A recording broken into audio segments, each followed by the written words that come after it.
혹시 해자정리 그자 필반이란 말을 아시나요?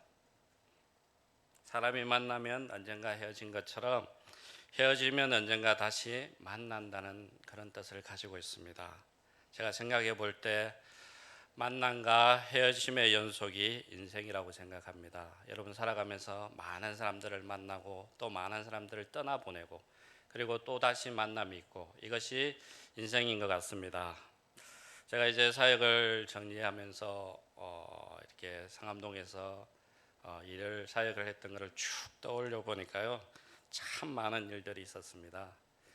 2008년 12월 3일 첫째 주에 제가 이 상암동 교회에 이제 와서 그때는 이제 전도사로 왔습니다. 전도사로 와서 사역을 시작하면서 그 이듬해 이제 목사 안수를 받고 교구 사역을 하면서 또 최근에는 이제 행정 사역도 하고 유치부도 맡아 교회 학교도 맡아서 여러 가지 사역을 감당했습니다.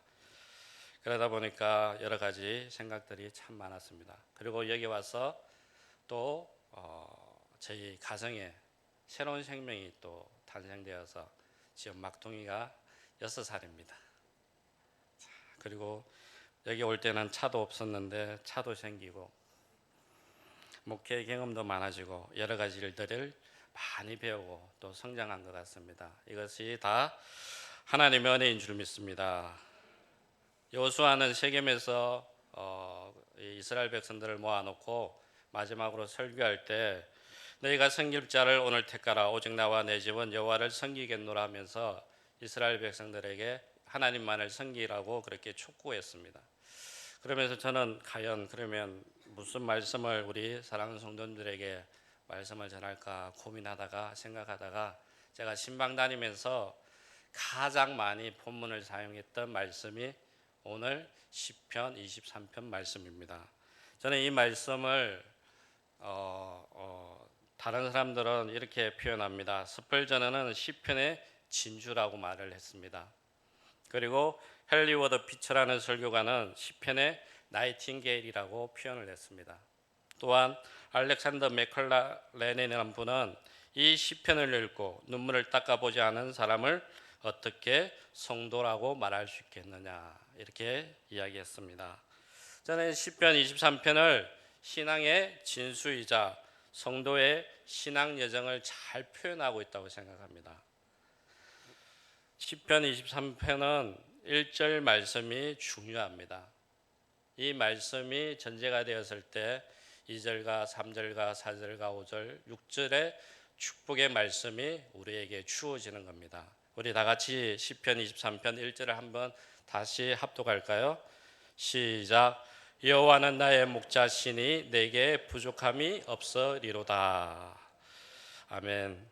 이 1절 말씀, 이 시대적 배경은 성경 연구가들은 이렇게 이야기를 합니다.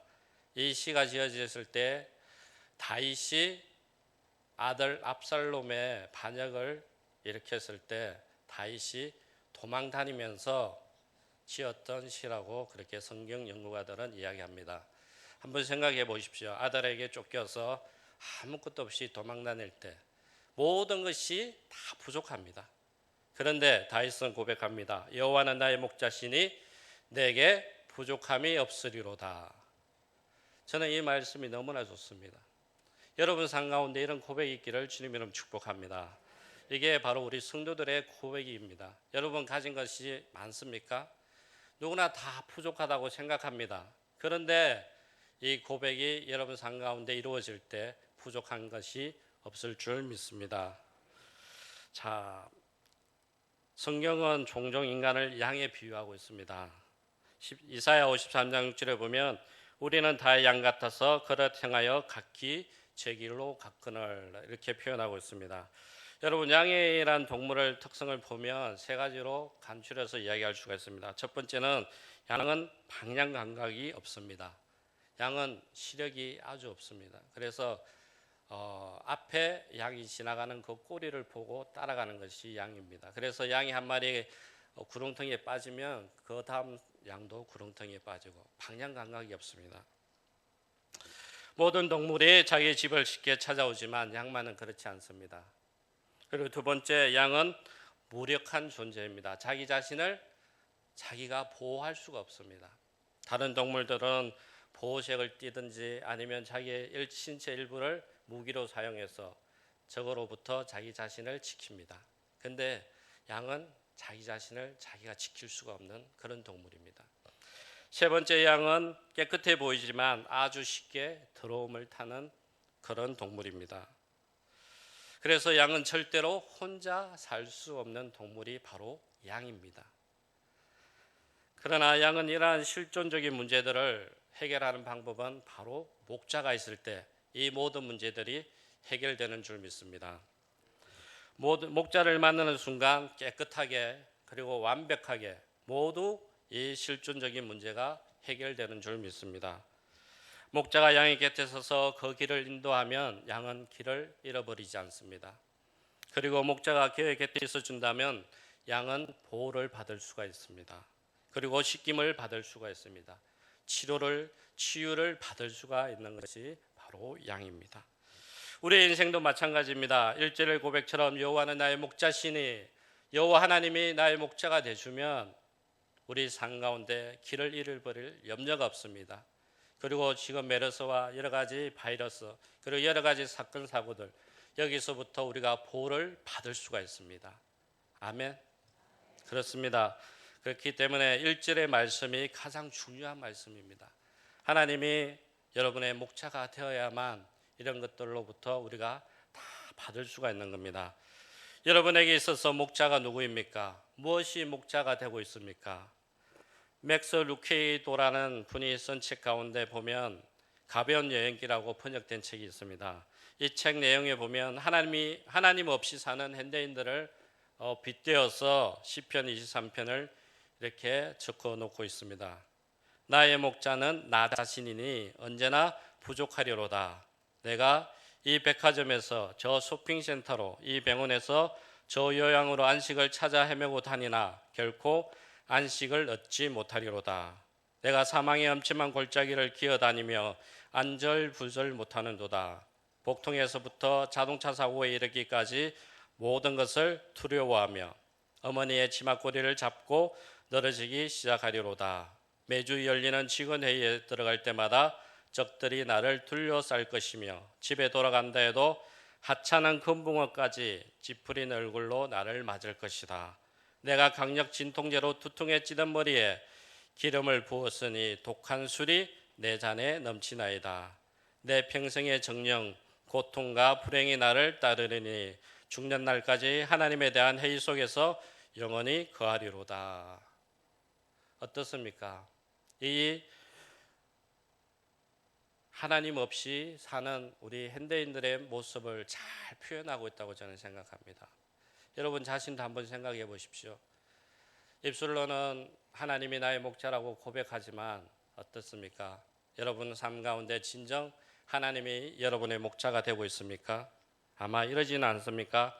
전능한 머니는 나의 목자시니, 전능한 권력은 나의 목자시니, 이렇게 고백하고 있지는 않습니까? 그런데 시편 기자는 이렇게 고백합니다. 여호와는 영원한 지존자, 스스로 계신 하나님이시며 전능하시고 전지하신 그 하나님은 나의 목자시니 내게는 부족함이 없으리로다.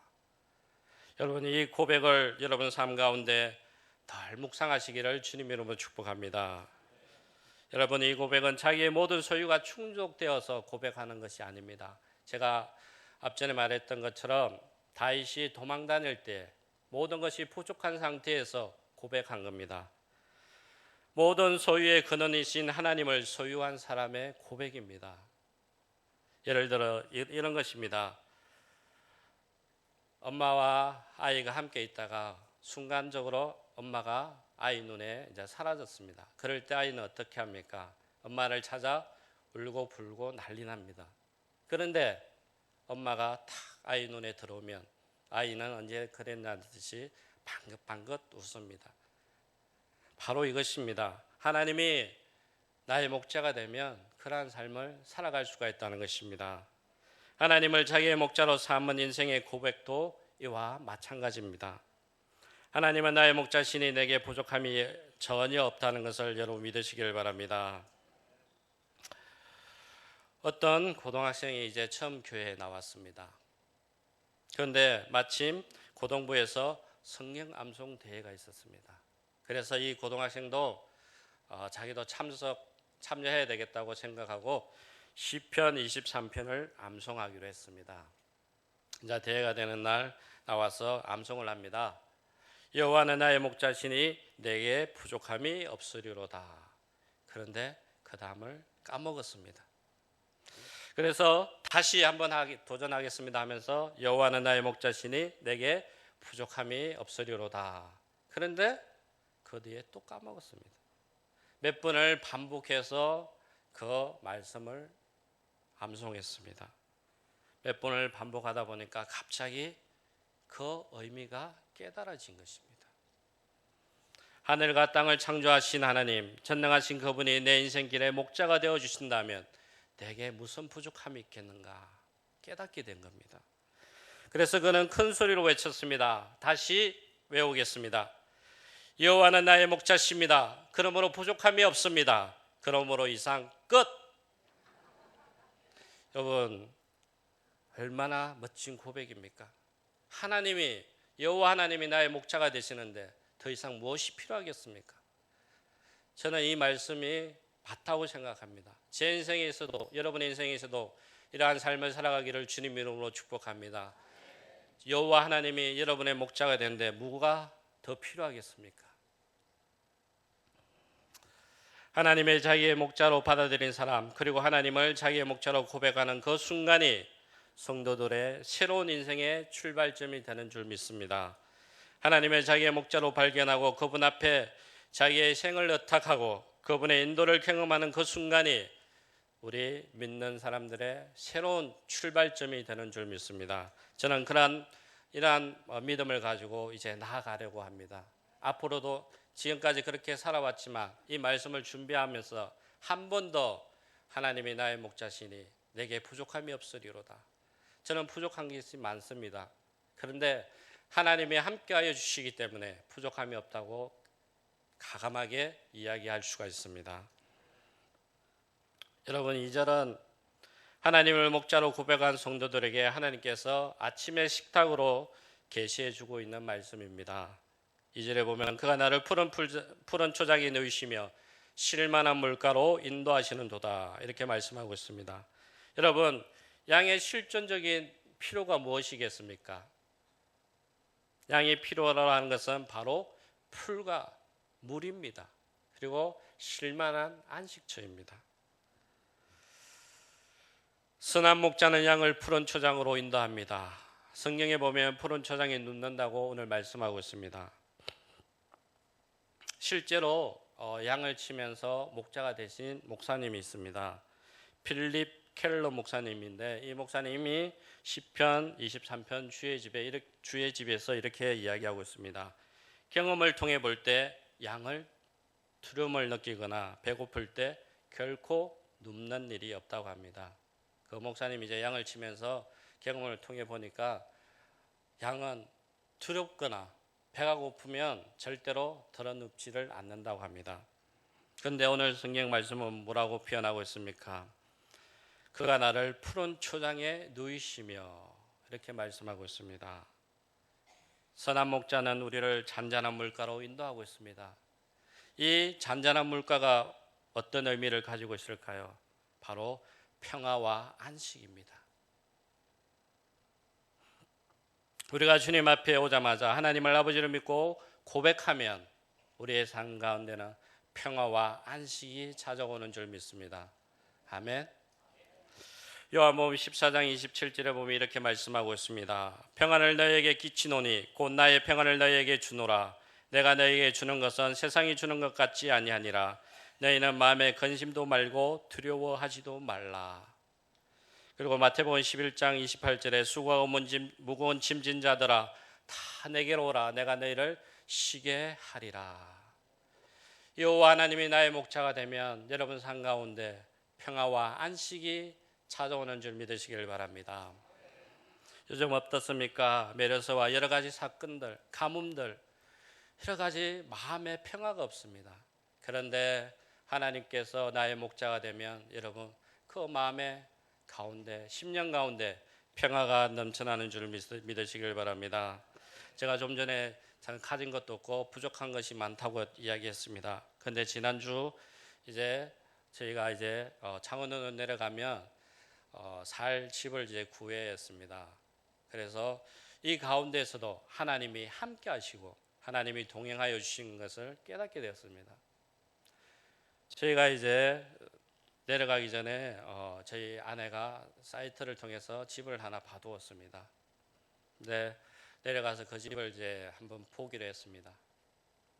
그 집이 어떤 집이냐면 단독주택 2층입니다. 네, 1층은 주인 집이 살고 2층은 이제 전세를 내놨는데 보통 복덕방에서 부동산에서 내놓는 시세가 9천에서 1억입니다. 그 집이 2층 단독주택이니까 방 3개에 넓은 거실 있고 화장실 있고 그러니까 시세가 9천에서 1억입니다. 근데 저희가 가진 것이 어디 있겠습니까? 저희가 이 서울 생활하면서 가진 늘어난 것은 우리 막둥이와 그리고 빚이었습니다.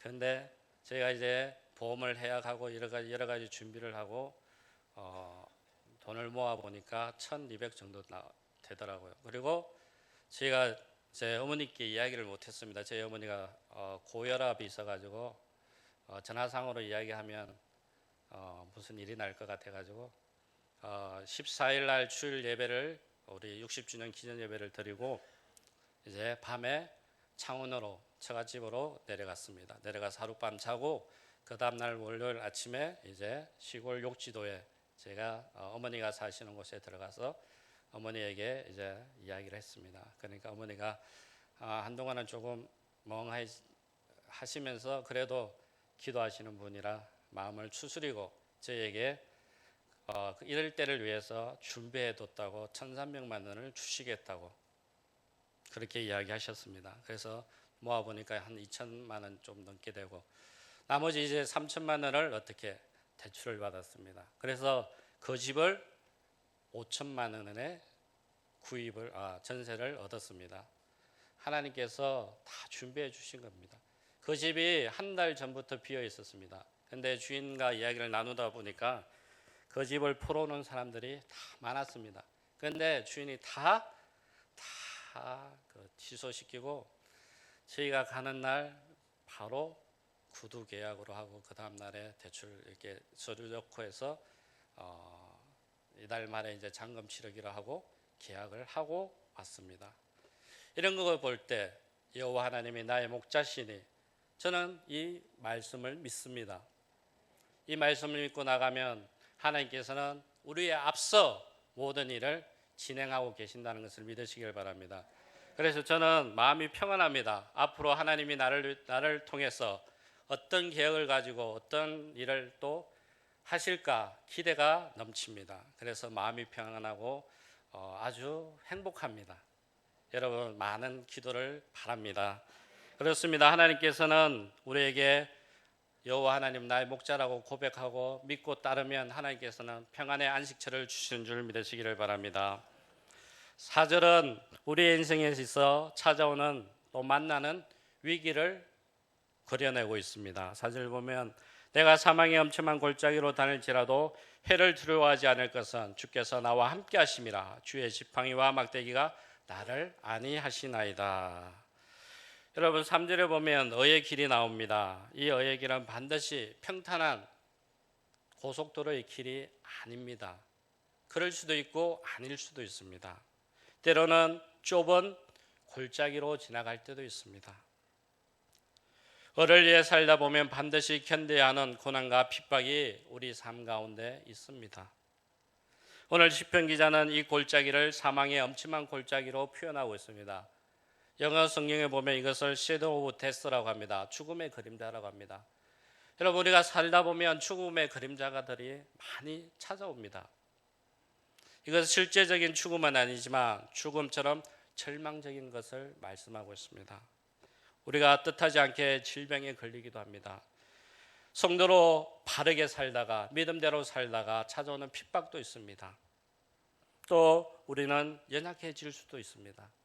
갑자기 직장을 그만둘 수도 있습니다. 이 모든 아픔들, 이것을 바로 사망의 엄침한 골짜기로 표현할 수가 있습니다. 그리고 인간관계의 균열에서 오는 갈등, 아픔, 상처들, 이런 가운데 어떻습니까? 이런 엄침한 골짜기를 지나갈 때에도 우리가 두려워하지 않을 것은 바로 여호와 하나님이 나의 목자가 될 때 두려워하지 않는 겁니다. 여러분 믿으시기를 바랍니다.